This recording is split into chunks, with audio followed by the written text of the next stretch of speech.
Welcome to Get Sleepy, where we listen, we relax, and we get sleepy. My name's Thomas, and it's my pleasure to be your host. I want to take a moment tonight to simply thank each and every one of you for being here. Whether you listen every night, or you dip in and out whenever you need us, it means the world to the team and I that what we create with this show holds a place in your lives. And I hope that our stories and meditations bring you that little bit of comfort, reassurance, and restful companionship whenever you need it. And we know that there are still so many more people out there looking for the best way to get a better night's sleep. So we appreciate knowing that many of you continue to spread the word about the show, telling your friends and loved ones to give it a try.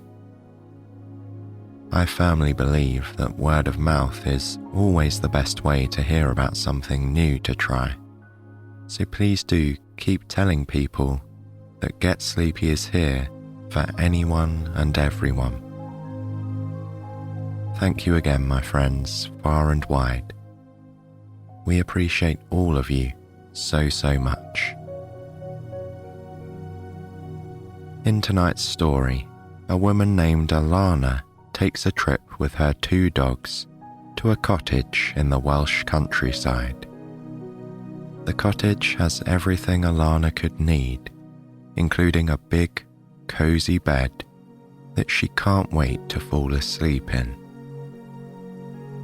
Being part Welsh myself, and having enjoyed many family trips there growing up, and in my adult years too, this script was a particularly nice one for me to read and record for all of you. So thank you to Lily for writing this lovely story.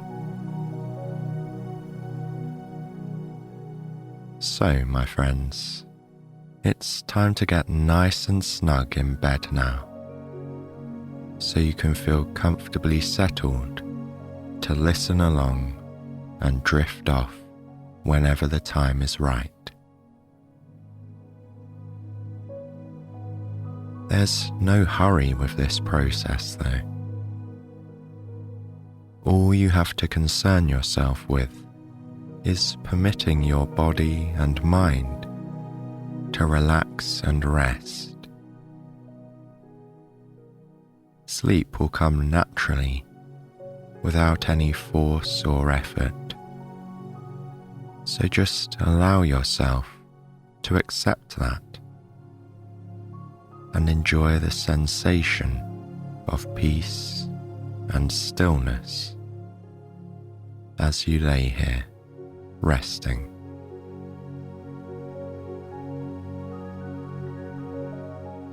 Your mind will most likely wander.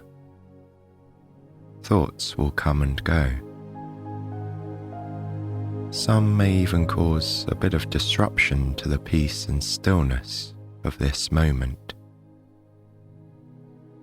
But just know that that is quite normal. We all know that experience. But you are not your thoughts. You are simply the observer of them. So, if and when your mind wanders, just gently bring your focus back to my voice and to the peace and stillness of the space you are in at this present moment.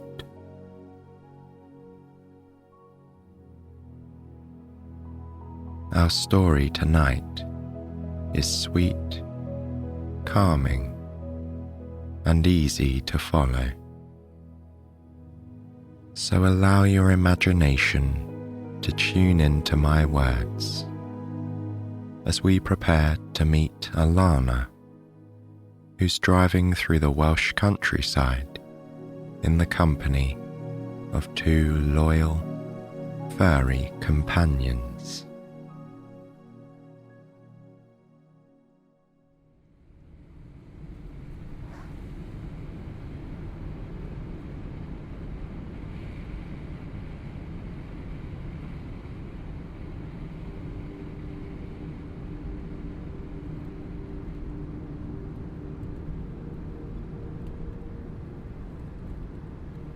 The drive leading towards Alanna's destination was smooth and enjoyable.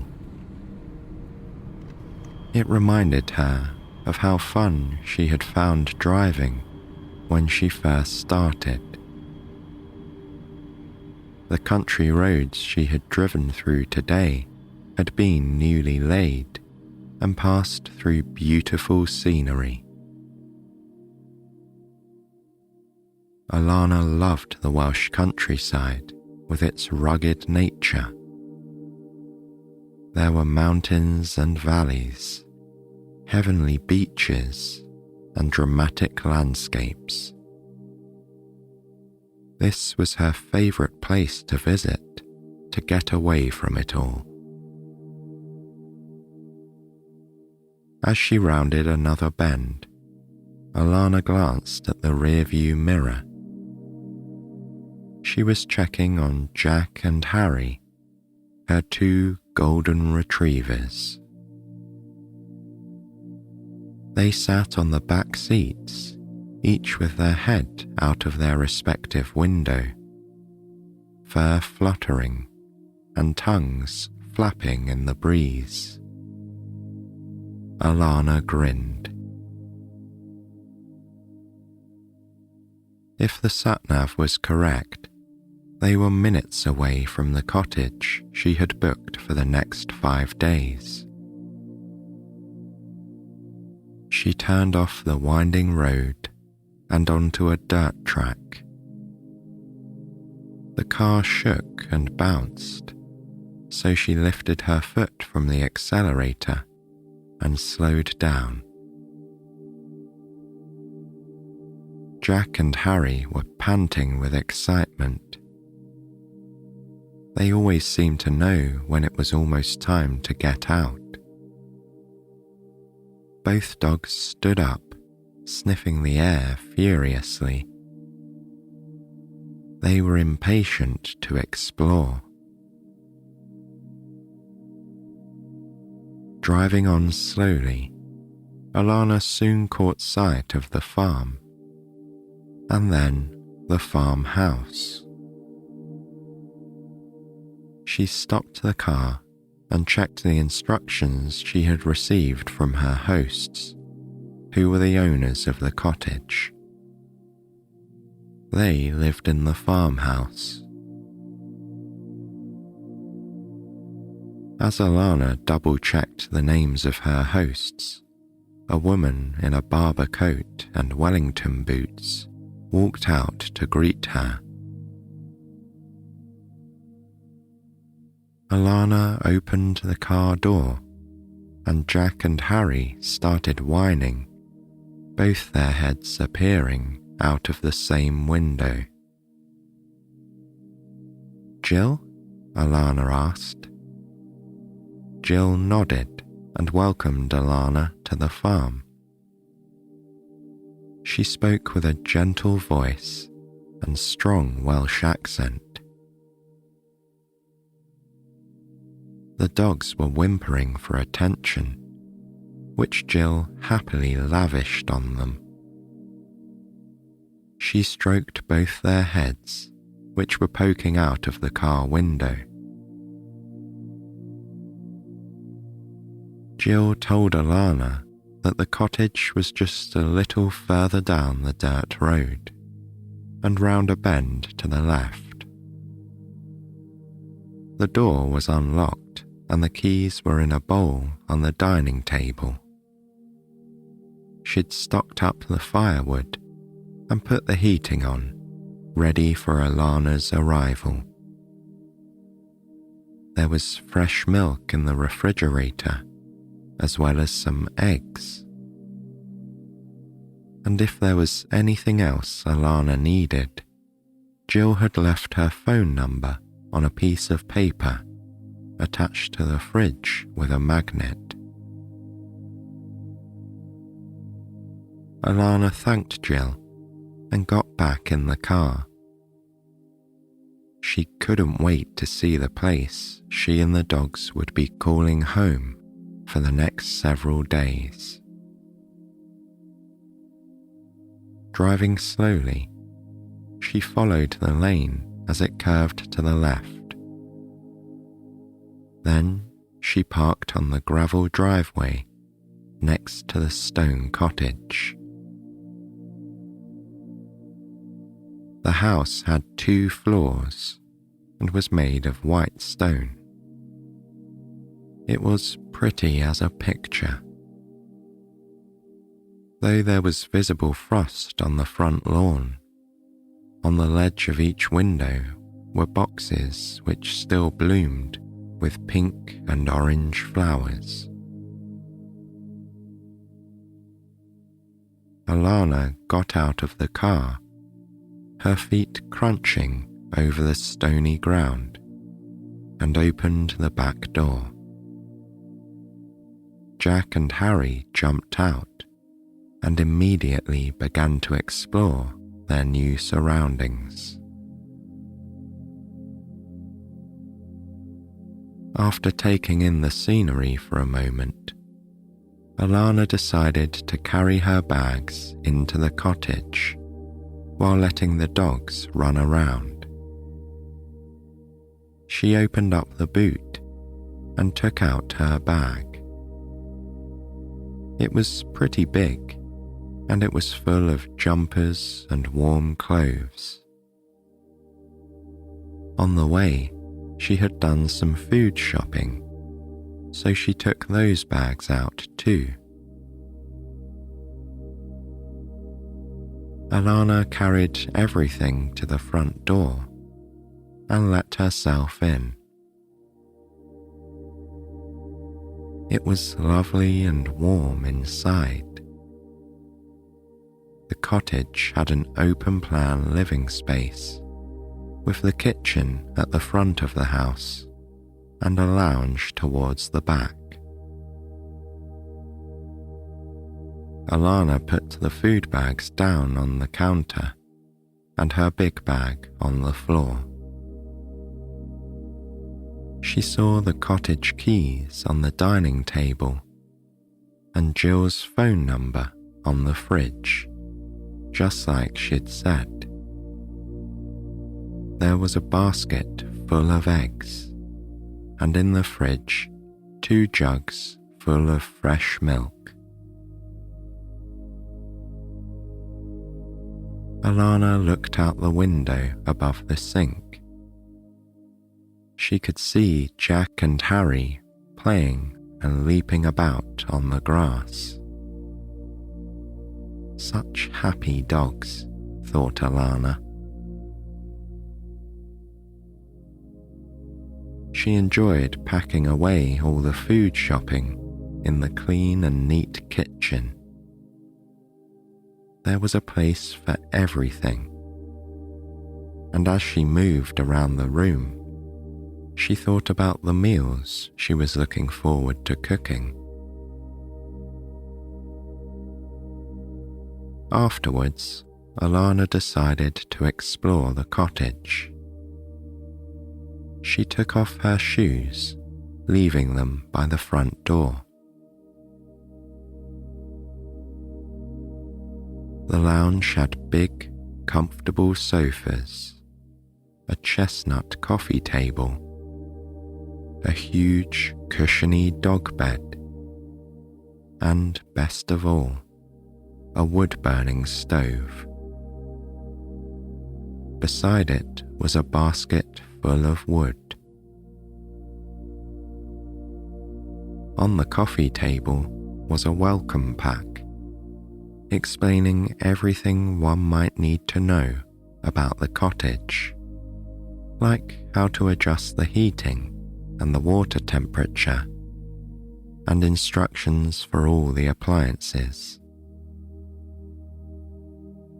There was a note attached from Jill and her husband Mike, addressed to Alanna and the 2 dogs, wishing them all a pleasant stay. Another booklet on the table was a walking guide. The cottage backed onto a forest that had plenty of walking trails and a lake in the middle of it. to the front of the cottage, there were many more routes to take, through fields and valleys, heading towards the sea. There were sunrise and sunset times written on the back of the booklet. Alanna checked the time. The sun would begin to set in about 2 hours.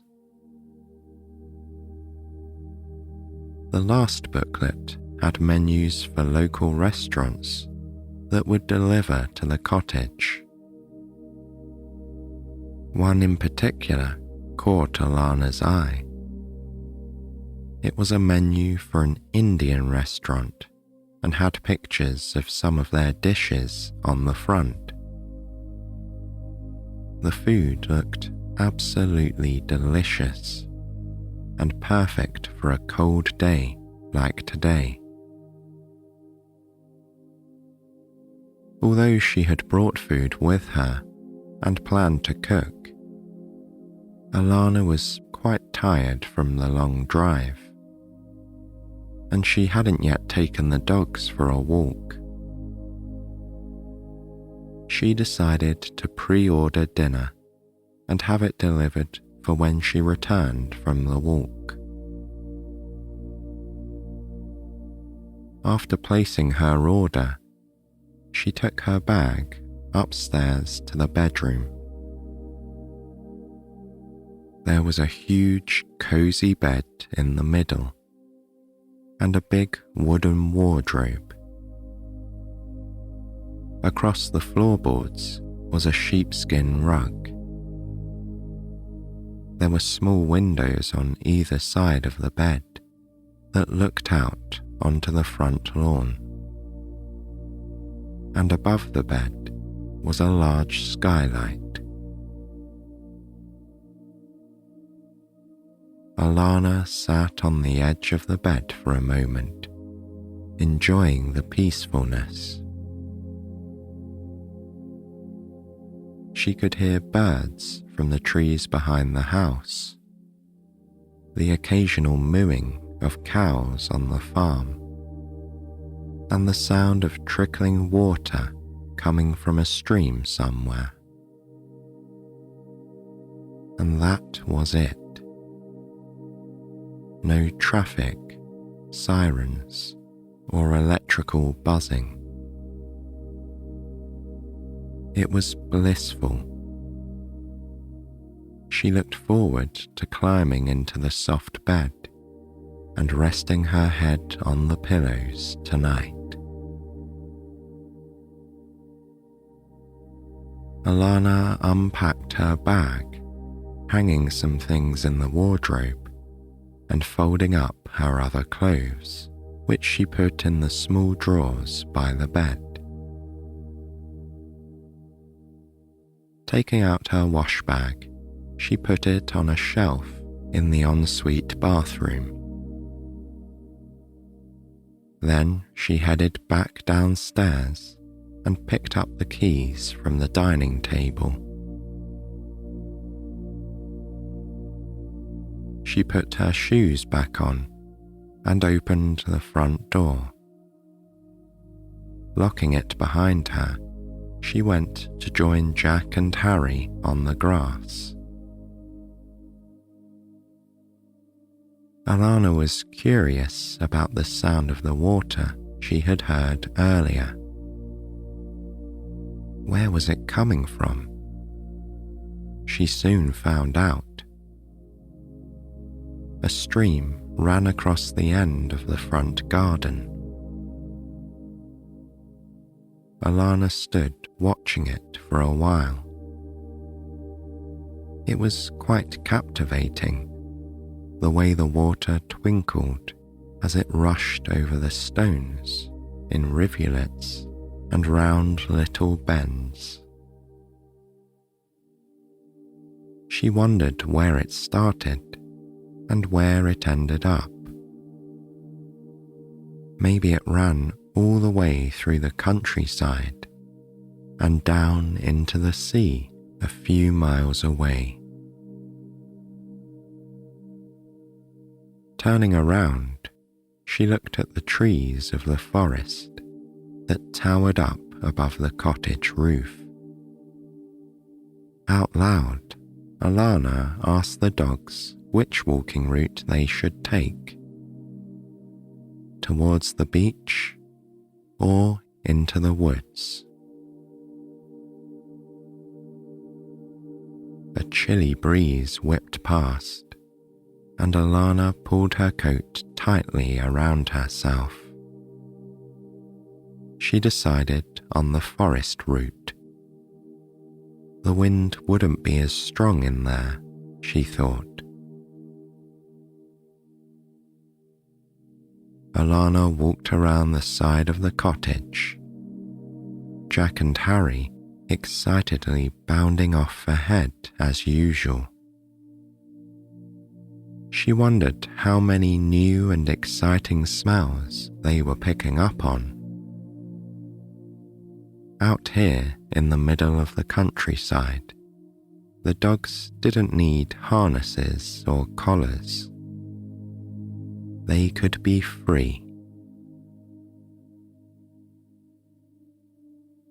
The lane soon turned into a narrower path and led into the trees. Alanna was right.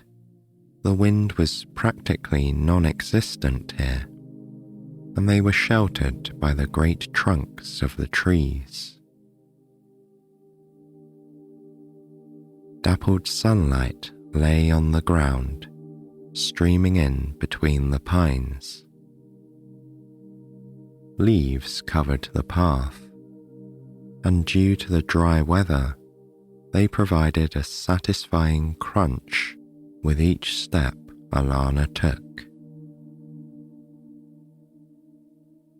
Jack and Harry whipped on and off the path, exploring the forest. They would check back on Alanna every now and then to make sure she was still in sight. It looked as if the dogs were grinning. They made her chuckle every time one of their shaggy heads peeped out at her. She was sure they thought of themselves as her minders, rather than it being the other way around. Alanna stopped for a moment to look up and take in how incredibly tall the trees of the forest were. They loomed up above her and looked as if they were touching the sky. They made her feel tiny. When she looked back down again, Jack and Harry were on the path, staring at Alanna curiously. She smiled at them, and then started running, racing off down the path. The dogs jumped into action, bounding after her and barking with excitement. They just loved it when she played with them. The three of them ran in and out of the trees, doubling back and playfully jumping out at each other until they came to a clearing. Alanna hadn't expected the lake to be quite so big. The blue water stretched out in front of her like a giant swimming pool. Alanna and the dogs stood still. The serene beauty of the place was awe-inspiring. The air felt crisp and clean, and Alanna inhaled it gratefully. This was truly fresh air. Still panting slightly from playing with the dogs, she decided to find a place to sit. The path went all the way around the water, and she soon found a spot of moss-covered ground to sit on. Leaning back against the trunk of a tree, Alanna stretched her legs out. Jack and Harry were busy letting their noses lead them around the place. Alanna sat there, watching over the lake. The surface was as still as glass. On the other side, she spotted a heron standing on a rock. His long neck was stretched as he gazed into the depths, looking for his dinner. Birds fluttered overhead, returning to their nests for the evening. Then the surface of the lake rippled.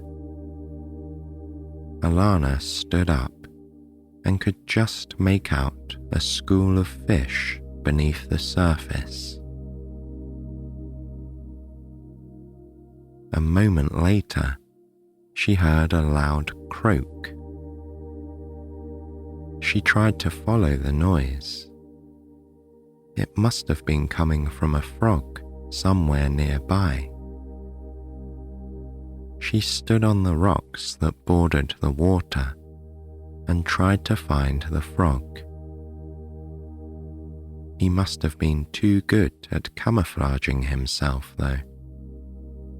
Each time she thought he must be close by, the croaking seemed to move. The sun was getting lower in the sky. Alanna decided to keep walking around the lake. She could do a lap, then head back down the path they'd come up and return to the cottage before night fell. Jack and Harry followed, padding in and out of the cool water, but not getting fully submerged.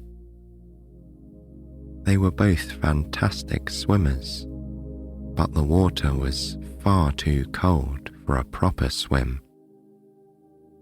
So they just splashed about, getting each other wet anyway, and Alanna too. Luckily, she had a big, waterproof coat. As the three of them walked the perimeter of the lake, Alanna hopped from stone to stone, taking care not to slip on the wet ones. She felt like a kid again, exploring and enjoying nature, unobserved and carefree. For a moment, she stood at the edge of the lake and closed her eyes, feeling the afternoon sun on her skin. She felt a soft breeze around the hood of her coat and heard the same wind swishing through the leaves of the trees. The water in the lake gently rushed back and forth over the rocks at its edge,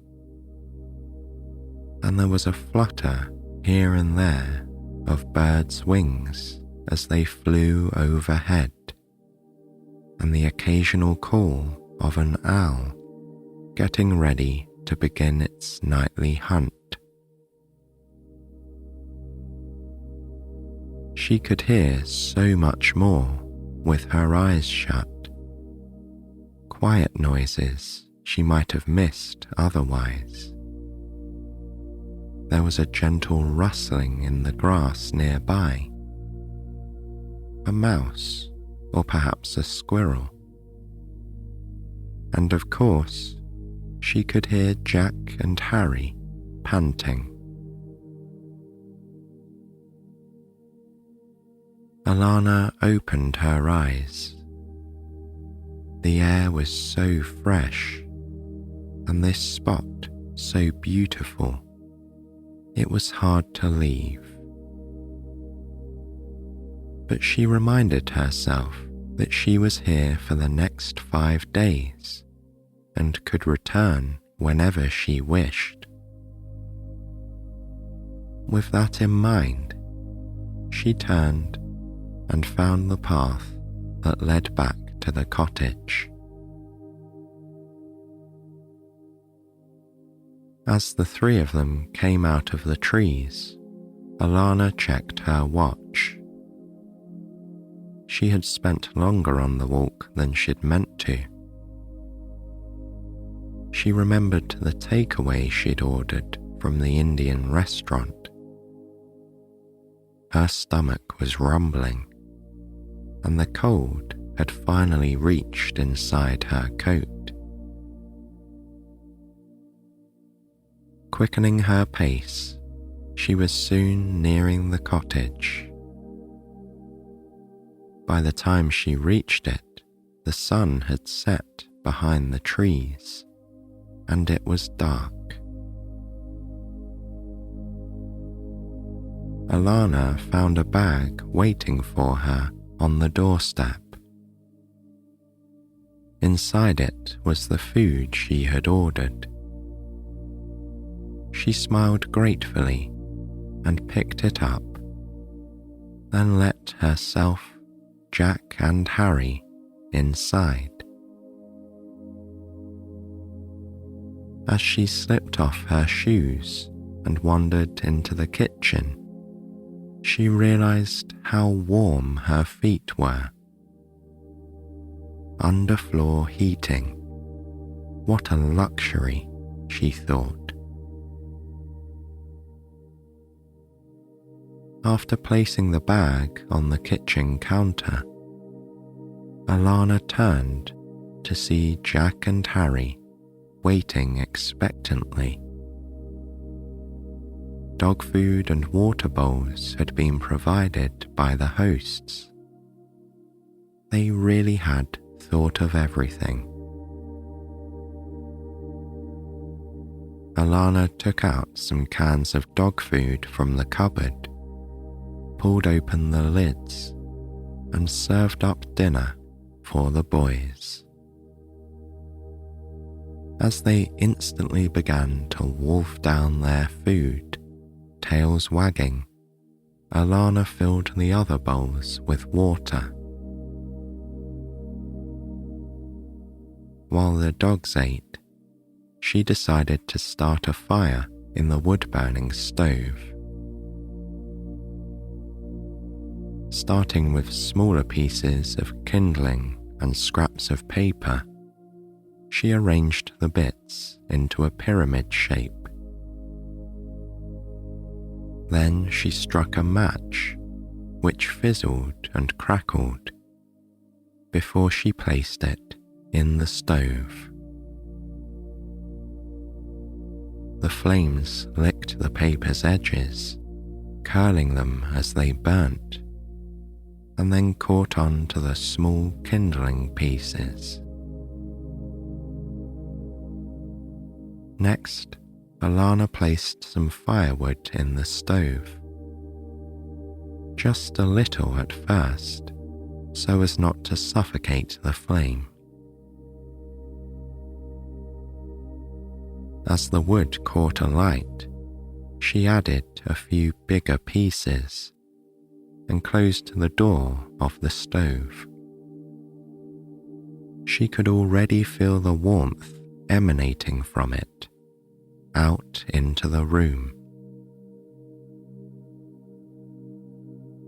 Then Alanna washed her hands and began unpacking the boxes from the delivery bag. the food inside was still piping hot. She found the crockery cupboard and moved the food into bowls. After getting herself a big plate, cutlery, and a tray, Alanna carried everything over to the coffee table in front of the couch. As she settled on a big cushion on the floor in front of her food, Jack and Harry came over to join her. They instinctively knew the dog bed was for them. After sniffing at it and spinning round each other a few times, they flopped down together, letting out contented sighs. What could be cozier, Alanna thought. Hot dishes of delicious food, a warm cottage, and two sleepy golden retrievers curled up beside her. She smiled to herself. How lucky she was. Alanna switched on the television and scrolled through the channels. A film had just started. As she watched, she began to eat. The food was delicious. A perfect blend of spices, different textures and flavors, all working in harmony with one another. When she'd finished her supper, she carried the tray back to the kitchen. As she washed up the dishes, she could hear the stream at the end of the garden. After placing the dishes on the drying rack, she then made sure the countertops were all clean, ready for the morning.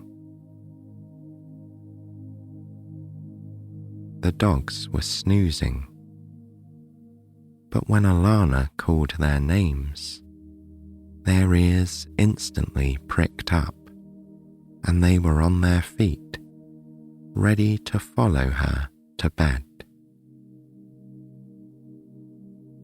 Alanna picked up the dog bed and carried it upstairs. In the bedroom, she placed their bed beside hers. Then she looked around. Where were Jack and Harry? She'd assumed they would follow her up here. Soft whining noises were coming from the hallway. Following the sound, Alanna left the bedroom.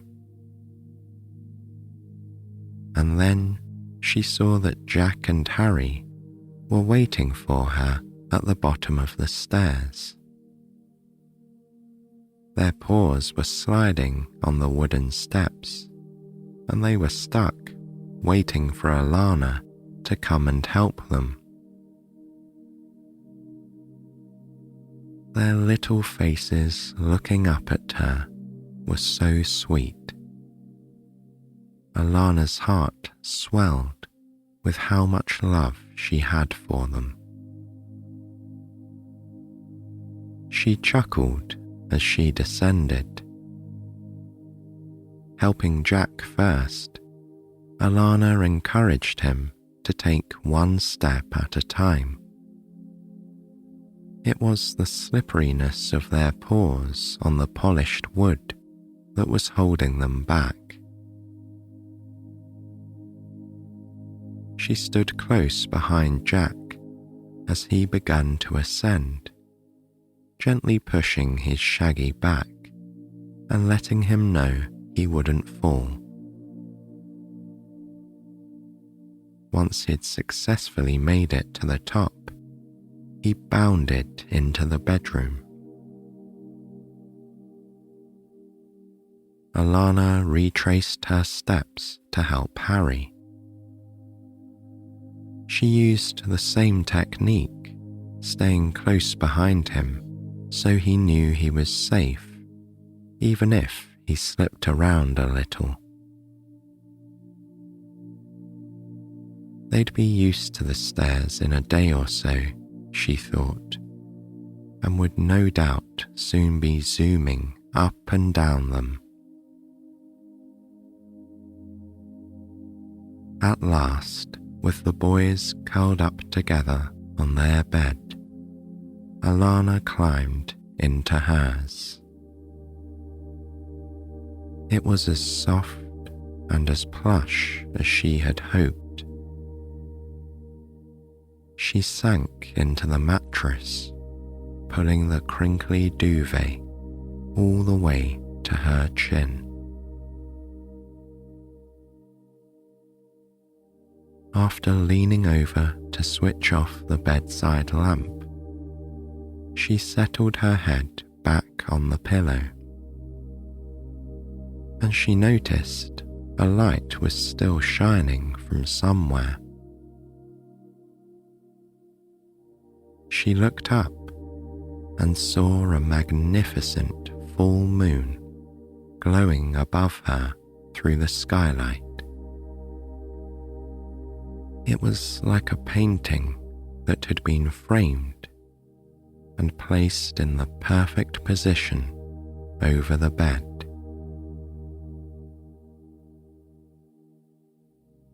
As she gazed at the moon, Alanna heard Jack and Harry's gentle snoring coming from where they slept below. She smiled, content, and felt her eyes begin to get heavier and heavier. And soon, Alanna sank into a deep sleep.